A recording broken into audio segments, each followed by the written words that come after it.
Ant-Man and the Wasp Civil War के 2 साल के बाद की कहानी है और इन्फिनिटी वॉर से कुछ अरसा पहले की कहानी है। लेकिन ये मूवी अपने एंड के साथ बहुत से ऐसे सवाल छोड़ गई है लोगों के जहन में जिनके जवाब अभी तक नहीं मिले। तो आज इस वीडियो में कोशिश करूंगा उन सवालों का जिक्र करने की, और इस वीडियो में यकीनन होंगे स्पॉयलर्स। तो अगर आपने ये मूवी अभी तक नहीं देखी तो पहले आप वो मूवी देख लें, फिर उसके बाद ये वीडियो देख लें।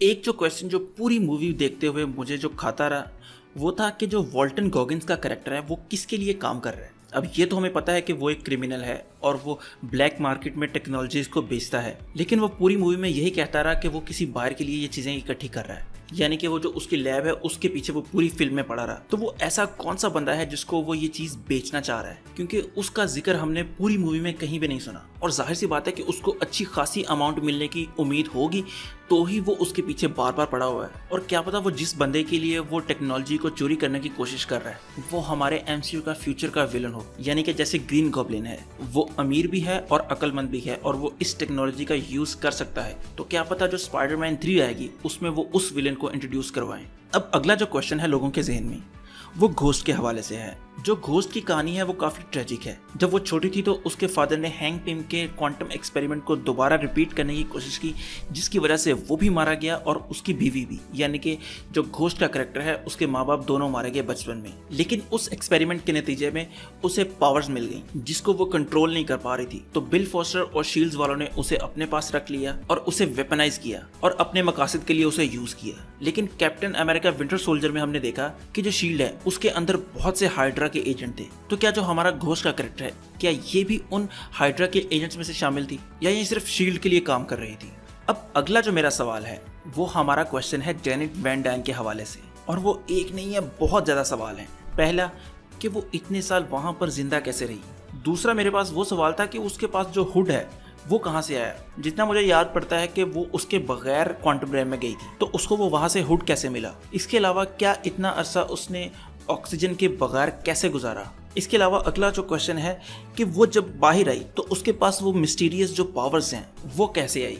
अब इन सवालों में से एक सवाल जो है कि वो ऑक्सीजन के बगैर जिंदा कैसे रही, इसका जो है मैं सोच रहा था कि आंसर कैसे होगा। इसका मैं सोच रहा था कि जो ऑक्सीजन का मॉलिक्यूल है वो इसके साइज से तो बहुत ज़्यादा बड़ा होगा, तो ये उसको तो इनहेल नहीं कर पाएगी, और ऑक्सीजन के बगैर इंसान वैसे भी जिंदा नहीं रह सकता। तो क्या पता क्वांटम रैम में उनके साइज से भी छोटे ऑक्सीजन के मॉलिक्यूल्स मौजूद हों जिसको वो इनहेल करके वहां पर 30 साल तक जिंदा रही।